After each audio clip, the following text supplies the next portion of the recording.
Welcome to Shaan sir classes. আমি Shaan sir. আজকে তোদের জন্য একটা নতুন ভিডিও নিয়ে এসেছি। নতুন ভিডিও না, এটা একটা নতুন সিরিজ। যেই সিরিজে বহু প্রতীক্ষিত ভিডিও আসতে চলেছে। এই সিরিজগুলোতে আমরা নেম রিঅ্যাকশনগুলো নিয়ে আলোচনা করব। আমার অফলাইনে যে সমস্ত স্টুডেন্ট রয়েছে তাদের বরাবরের খুব চাহিদা ছিল যে স্যার রিভিশন লেকচার অনলাইনে এই ধরনের টপিকগুলো যেগুলো নেম রিঅ্যাকশন যেখান থেকে বেশিরভাগ কোয়েশ্চেন্স আসে এবং যেগুলো খুব ইম্পর্ট্যান্ট এইগুলো নিয়ে ভিডিও বানানোর জন্য। তাই আমি আমার অনলাইনে যে সমস্ত স্টুডেন্ট আমার ভিডিও দেখে তাদের জন্য আজকে আমি এই ভিডিওটা বানাচ্ছি এবং শুধু এই ভিডিওটা নয়, এর পরবর্তীকালে যতগুলো ভিডিও এই সিরিজে দেব সবগুলোই এখন আমি নেম রিঅ্যাকশনের উপর দেব, যেগুলো তোমার কম্পিটিটিভ এক্সাম তথা তোমাদের সেমিস্টারের এক্সাম সব কিছুতেই খুবই হেল্পফুল হবে। আমি একদম সহজ সরল বাংলা ভাষায়, একদম গোদা বাংলা ভাষায় সুন্দরভাবে এর মেকানিজমগুলো দেখিয়ে দেবো।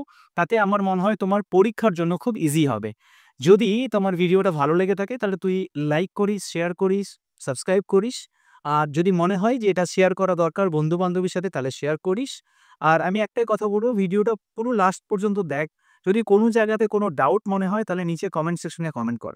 আর যদি তোর এর প্রিভিয়াসলি যে সমস্ত ভিডিওগুলো দেখার ইচ্ছে থাকে তাহলে আমি ডেসক্রিপশন বক্সে লিংক দিয়ে দেবো। কিংবা আমাদের প্লে লিস্টগুলো ক্লিক করেও দেখতে পারিস, সেখানে তুই ভিডিওগুলো পেয়ে যাবি। আর যদি এই বিষয় নিয়ে তোর যদি হ্যান্ড রিটেন নোটসের দরকার হয়, যেটা আমি নিজে বানিয়ে রেখেছি, তাহলে আমাদের ফেসবুক এবং ইনস্টাগ্রাম একটা পেজ রয়েছে সানসেয়ার ক্লাসেস নামে। সেখানে গিয়ে লাইক, শেয়ার, কমেন্ট করতে পারিস। সেখানে আমি আমার হ্যান্ড রিটেন নোটসটা প্রোভাইড করে দেবো। তো আজকে আমাদের আলোচ্য বিষয়বস্তু হচ্ছে অ্যালডোল কনডেনসেশন এবং ক্রসড অ্যালডোল কনডেনসেশন। এটা অ্যালডিহাইড কিটোন যে কার্বনিল কম্পাউন্ডসগুলো রয়েছে সেখানে এই রিঅ্যাকশনটা আসে এবং এটার ভীষণ ভীষণ ইম্পর্টেন্ট একটা রিঅ্যাকশন।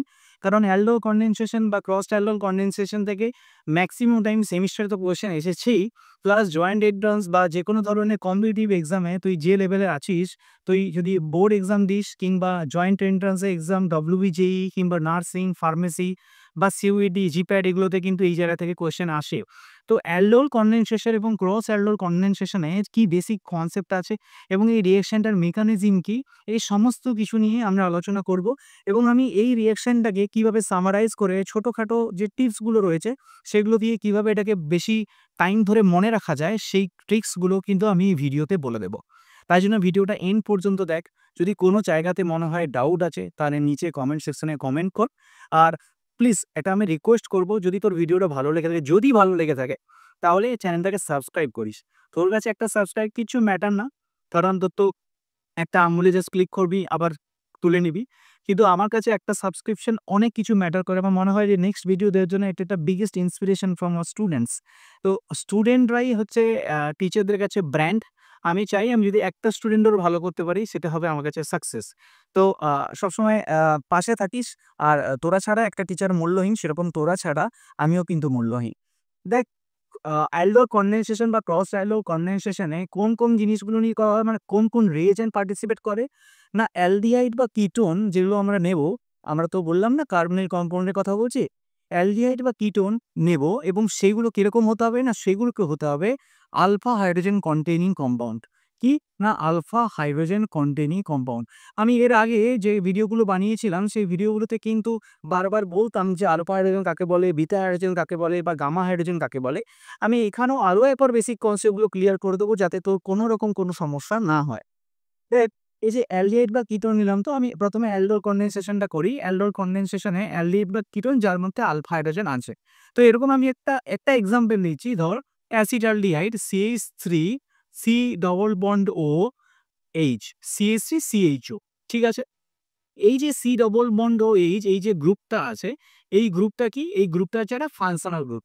তাহলে এই ফাংশনাল গ্রুপের সাথে ডাইরেক্টলি অ্যাটাচ যে কার্বনটি রয়েছে সেটিকে বলা হয় আলফা কার্বন।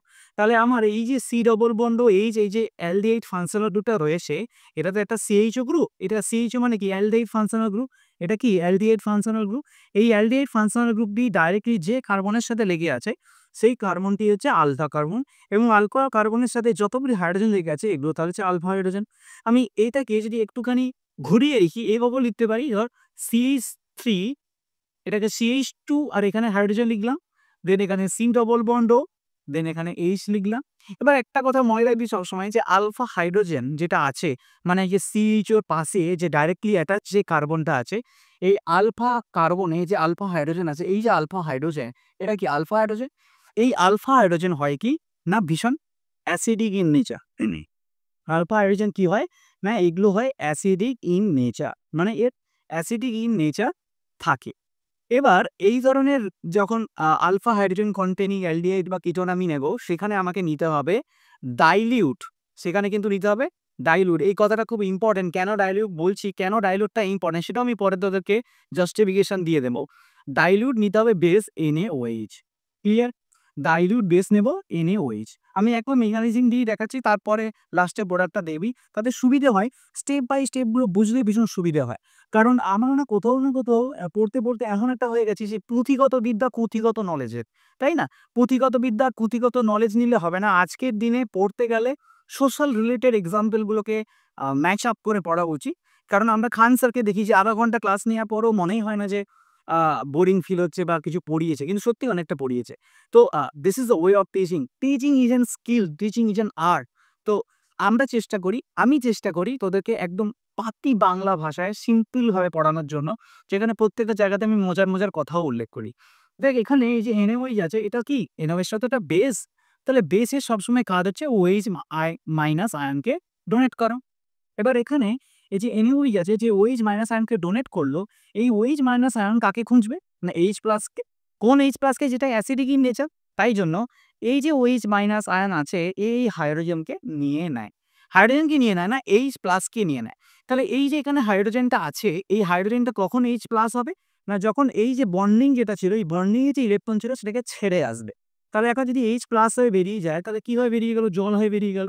তাহলে বাকি পড়ে রইল কি? H বেরিয়ে গেছে, মানে H প্লাস বেরিয়ে গেছে ইলেকট্রন ছেড়ে, তাহলে CH2 এর মাথায় মাইনাস আসবে। তাহলে তৈরি হবে কি? CH2 মাথায় একটি minus, then C double bond O, দেন H। তাহলে আমার এই একটি কার্বন আয়ন তৈরি হলো। সেটা কি? Carbon ion. CARBANION, carbon ion, মানে কার্বনের উপর মাইনাস চার্জ। এইবার এখানে আমি 1 মোল অ্যাসিটালডিহাইড নিয়েছিলাম, এরকম আরো 1 মোল আমি অ্যাসিটালডিহাইড নেব। কি নেব? আরো 1 মোল নেব অ্যাসিটালডিহাইড। তো আরো 1 মোল অ্যাসিটালডিহাইড নিচ্ছি, CH3 C double bond O H। এবারে দেখ এখানে C ডবল বন্ড O আর H যে লিখেছি, এখানে C ডবল বন্ড O মানে কার্বনের সাথে যে অক্সিজেনটি লেগে আছে, অক্সিজেন আমরা কি জানি? ইলেকট্রোনেগেটিভ।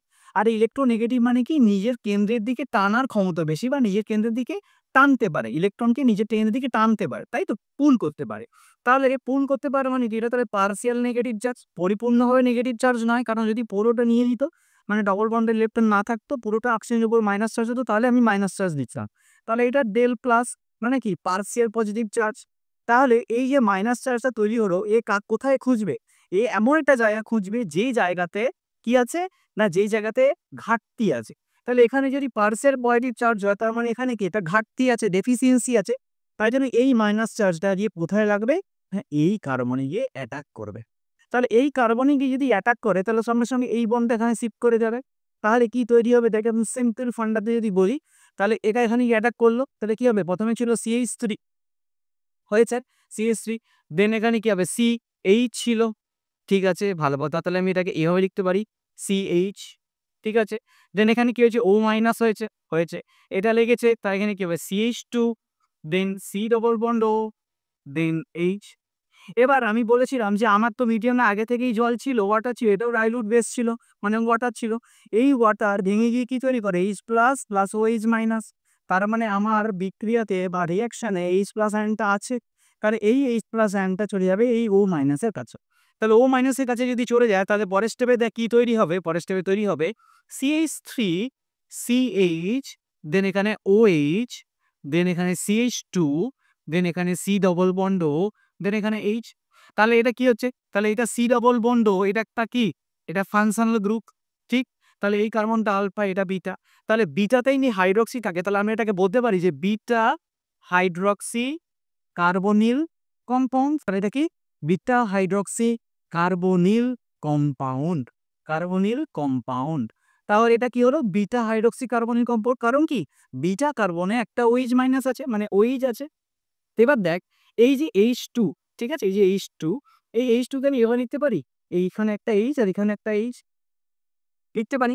এবারে এর পরের স্টেপে দেখ এই OH আর H সবসময় মন্ডালটি, যখনই পাশাপাশি দুটি কার্বনে OH আর একটাতে H আছে, তারা কখনোই থাকবে না, জল হয়ে বেরিয়ে যাবে। তো এই OH আর H কি করে না জল হয়ে বেরিয়ে যায়, এই H আর OH। তাহলে জল হয়ে বেরিয়ে গেলে কি হবে? CH3 CH double bond CH দেন C ডবল বন্ড H। এবার এই যে এখানে দেখ এই কম্পাউন্ডটা, এখানে দেখ এই কম্পাউন্ডটাকে কেন অ্যালডোর বলে জানিস? এটাকে বলা হয় অ্যালডোর। কেন অ্যালডোর বলে? না এটা একটা অ্যালডিহাইড আর এখানে কি OH আছে মানে অল অ্যালডোর, তাই জন্য বলা হয় অ্যালডোর। এবার এখানে OH মাইনাস আর OH আর Hটা বেরিয়ে যাচ্ছে মানে কি ওয়াটার বেরিয়ে যাচ্ছে, তার মানে কি হচ্ছে কনডেনসেশন। ঠিক এই কারণেই কম্পাউন্ডকে বলা হয় অ্যালডোল কনডেনসেশন রিঅ্যাকশন। এই যে রিঅ্যাকশনটাকে কি বলবো? Aldol condensation reaction.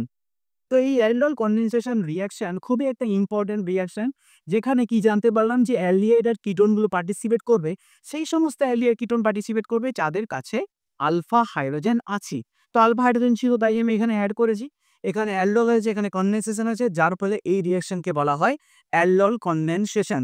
Very very important, খুবই ইম্পর্টেন্ট এই রিঅ্যাকশনটা, কারণ এই রিঅ্যাকশন থেকে কোয়েশ্চেন আসে। এবার দেখ এই যে এখানে বললাম কি কি ইম্পর্টেন্ট, দেখ একই মোল কি মোলাম মানে একই সেম মলিকুল নিয়েছি, তাই জন্য এটাকে বলা হয় অ্যালডোল কনডেনসেশন। যখন ডিফারেন্ট অ্যালডিহাইড বা ডিফারেন্ট কিটোন নেব তখন তাকে বলা হয় ক্রসড অ্যালডোল কনডেনসেশন রিঅ্যাকশন। তাহলে এবারে ক্রসড অ্যালডোল কনডেনসেশন রিঅ্যাকশন যেটা আছে, সেই ক্রসড অ্যালডোল কনডেনসেশন রিঅ্যাকশনটাতে এবার আমরা যাব, এবং এইখানেই আমরা ক্রসড অ্যালডোল কনডেনসেশন দেখব। তাহলে আরও আমাদের কাছে ক্লিয়ার হয়ে যাবে যে অ্যাকচুয়ালি ঘটছেটা কি। তাহলে আমরা চলে যাব কিসে যাব? আমরা চলে যাব ক্রসড অ্যালডোল কনডেনসেশন। যারা অ্যালডোল কনডেনসেশনটা বুঝে গেছি, আমার মনে হয় না ক্রস অ্যালডোল কনডেনসেশন বুঝতে কোনো অসুবিধা হবে। এখানে আমি 4টে কেস দেখাবো, এবং এই 4টে কেসই আমি এখানে দেখিয়ে যাবো পরপর, কারণ খুবই ইম্পর্টেন্ট। ভিডিওটা হয়তো একটু লম্বা হবে, লাস্ট পর্যন্ত দেখ। আমি 100% শিওর এর বাইরে কোনো ধরনের কোয়েশ্চেন আসবে না, এবং যদি এলিমিনেশন টেস্ট বা জয়েন্ট এন্ট্রান্স টেস্ট বা যে কোনো সেমিস্টার এক্সাম যদি হয় তাতেও তোর কোনো অসুবিধে হবে না। তো আমি এরকম দুটো কম্পাউন্ড নিলাম, একটা নিলাম এই CH3 then C double bond O H acetaldehyde, আর তার সাথে নিলাম ketone CH3 C double bond O CH3। আগে কি নিয়েছিলাম? দুটোই সেম অ্যাসিটালডিহাইড দিয়েছিলাম। এবারে এখানে একটা অ্যালডিহাইড দিয়েছি মানে অ্যাসিটালডিহাইড দিয়েছি, যেখানে এই যে CH ওর পাশের কার্বনটি আলফা, তার মানে আলফা হাইড্রোজেন আছে। এখানে C ডবল বন্ড ওর পাশেরটি আলফা, মানে এটাও আলফা, এখানেও আলফা হাইড্রোজেন আছে। তাহলে আমি এমন দুটো অ্যালডিহাইড দিয়েছি বা কিটোন নিয়েছি বা এমন দুটো কার্বনিল কম্পাউন্ড নিয়েছি যাতে আলফা হাইড্রোজেন আছে। ঠিক এবার এখানেও যদি আমি সেম ডাইলিউট NaOH দিই, ডাইলিউট NaOH দিলাম, তা বলে কম্পাউন্ড কি তৈরি হবে? অ্যাকচুয়ালি এখানে কিন্তু কোনো সিঙ্গেল কম্পাউন্ড তৈরি হবে না, এখানে তৈরি হবে মিক্সচার অফ কম্পাউন্ড। কি হবে? Mixture of compound. এবার এই মিক্সচার অফ কম্পাউন্ড কেন হবে? এটা খুব দেখার বিষয়। কেন হবে? যদি ধর এই 1 মোল অ্যাসিটালডিহাইড আবার 1 মোল অ্যাসিটালডিহাইডের সাথে রিঅ্যাকশন করে, কারণ দুটোই তো বেশি পরিমাণে নিয়েছি। যদি এই মোল আর এই মোল সেম মোল পার্টিসিপেট করে তাহলে অ্যালডোলের একটা প্রোডাক্ট হবে। আবার এটা নিজে এটার সাথে রিঅ্যাকশন করে একটা প্রোডাক্ট হবে। আবার এটা এটার সাথে রিঅ্যাকশন করে একটা প্রোডাক্ট হবে। আবার এটা এটার সাথে রিঅ্যাকশন করে একটা প্রোডাক্ট হবে। তাহলে এখানে আমরা কিন্তু মিক্সচার অফ প্রোডাক্টস পাবো। তাহলে আমি এক এক করে দেখাই। প্রথমে আমি এটার সাথে এটারই দেখাই। যদি প্রথমেরটা যদি বলি যে এখানে CH2H CHO, এটা যদি হয়, এখানে যদি ডাইলিউট বেস থাকে তাহলে সেম জিনিস ডাইলিউট বেস মানে কি NaOH থাকবে, NaOH দিলাম, এই NaOH OH মাইনাস আয়ন দেবে, এই OH মাইনাস আয়ন এই H কে নেবে, তাহলে কি তৈরি করবে? CH2 minus then C double bond O H। এবারে এক্সট্রা যে মলিকুলটি আছে সেই মলিকুলটি কি হয়? অ্যাসিটোন। তাহলে এখানে কি আছে? Acetone CH3 C double bond O CH3। তাহলে এখানে কি পার্সিয়াল নেগেটিভ, এখানে পার্সিয়াল পজিটিভ। তাহলে এই নেগেটিভ চার্জ কোথায় যাবে? না যেখানে ডেফিসিয়েন্সি আছে, এখানে ডেফিসিয়েন্সি আছে, এখানে অ্যাড হয়েছে। তাহলে কি তৈরি হবে? দেখ এখানে থেকে কি তৈরি হবে? CH3, তাহলে এটা এখানে শিফট করবে, তাহলে CO মাইনাস। ঠিক এখানে CH3 ছিল, দেন এখানে অ্যাড করছে কি CH2 C double bond O H। এবার এখানে মিডিয়ামে H2O ছিল, সেই H প্লাসটা নিয়ে এখানে OH হয়ে গেল। ঠিক হলো। এবার এই যদি OH হয়ে যায়, পাশের H2 আর এই H বেরিয়ে যাবে ওয়াটার হয়ে, তাহলে আলটিমেটলি প্রোডাক্টটা কি দাঁড়াবে? আমি একবারে করে দিচ্ছি। CH3 C double bond CH 2 3 4 CH3 then C double bond OH। তাহলে এটা একটা কেসে একটা প্রোডাক্ট দাঁড়ালো যদি এটা আর এটা হয়, হলো। কিন্তু এবার যদি ধর ডাইলিউট বেসের এই OH মাইনাসটা যে আলফা হাইড্রোজেনটাকে নিয়েছে সেটা অ্যাসিটালডিহাইডে না নিয়ে যদি অ্যাসিটোনে নিত, তাহলে কি হতো দেখ, তাহলে আমি আরও একটা এক্সাম্পল দিয়ে দেখাই। ধর অ্যাসিটনটারে প্রথমে লিখলাম CH2H, দেন C double bond O CH3। এখানে কি দিলাম, কি দেব, ডাইলিউট NaOH, তাহলে ডাইলিউট NaOH দিয়ে দিলাম, ডাইলিউট NaOH। তাহলে কি হবে, OH মাইনাস আয়ন তৈরি হবে, এই OH মাইনাস এই H কে নিয়ে নেবে, মানে H প্লাসকে নিয়ে নেবে, বাড়বে কি CH2 মাইনাস, দেন C double bond O CH3। তাহলে এবার এখানে অ্যাসিডটা গিয়ে পারবে, তাহলে CH3 C double bond O H। তাহলে এখানে ডেল মাইনাস ডেল প্লাস, এই মাইনাস চার্জ কোথায় রাখবে, এখানে। তাহলে কি হবে, তৈরি হবে CH3, দেন CH ও মাইনাস, দেন এখানে CH2, দেন C double bond O CH3, হ্যাঁ কি না। এর পরের স্টেপে কি হবে, ওয়াটার যাবে, H প্লাস এখানে চলে যাবে, হবে কি CH3 CH OH, দেন CH2, দেন সি ডবল বন্ড ও, দেন CH3। এর পরের স্টেপে H আর OH বেরিয়ে যাবে, কনডেনসেশন হয়ে যাবে। তাই তো আসলে কনডেনসেশন, কনডেনসেশন মানে কি, জল বেরিয়ে যাওয়া।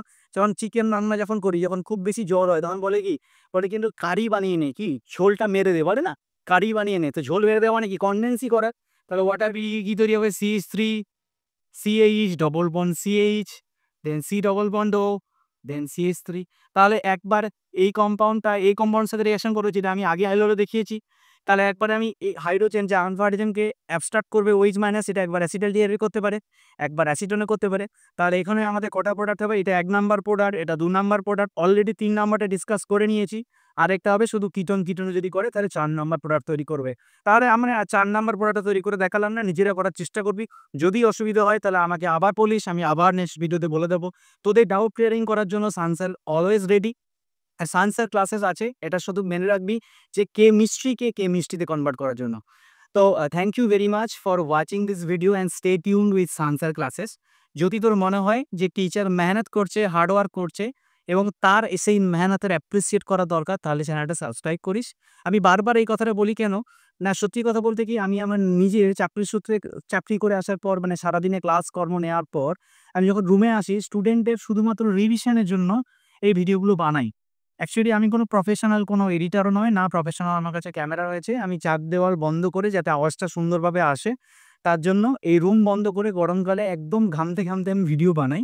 শুধুমাত্র আমার ভালো লাগে পড়াতে তাই, এবং আমার স্টুডেন্টদের রিকোয়ারমেন্ট আছে তাই। তো যদি মনে হয় যে স্যারকে অ্যাপ্রিসিয়েট করা দরকার, তাহলে চ্যানেলটা সাবস্ক্রাইব করিস আর বন্ধু-বান্ধবীকে শেয়ার করিস, সবাইকে শেয়ার করিস। আর এই চ্যানেলে শুধুমাত্র কেমিস্ট্রি না, কেমিস্ট্রির সাথে, সাথে বায়োলজি রিলেটেড ভিডিও আসছে, ফার্মাকোলজি বা মেডিসিনাল কেমিস্ট্রি রিলেটেডও ভিডিও আমরা দেব। আর কিছুদিনের মধ্যেই আমাদের সাথে অনেক স্যাররাই আসতে চলেছেন। তো আমি চেষ্টা করব সবকিছু প্রোভাইড করার জন্য, এবং আমি মনে করি যে একটা টাইম এটা হওয়া উচিত, মানে একটা হোক। আমি চাই ইন ফিউচার যাতে সবাই সান স্যারকে তার নিজের কোর্সের সাথে একটা as a partner, free partner হিসেবে রাখতে পারে। কারণ সত্যি কথা বলতে আমরা আমরা টিচার্স, আমাদের সবসময় উচিত ছাত্রদেরকে শিক্ষা দেওয়া, এবং শুধু শিক্ষা মানে এই নয়, পুঁথিগত নলেজ আমাদের উচিত, আমরা মানুষের মতো মানুষ তৈরি করব। So thank you very much for watching this video. যদি তোর কোনো ডাউটস হয় নিচে কমেন্ট সেকশনে কমেন্ট করতে পারিস। And stay tuned with Sansar classes. সবাই ভালো থাকিস।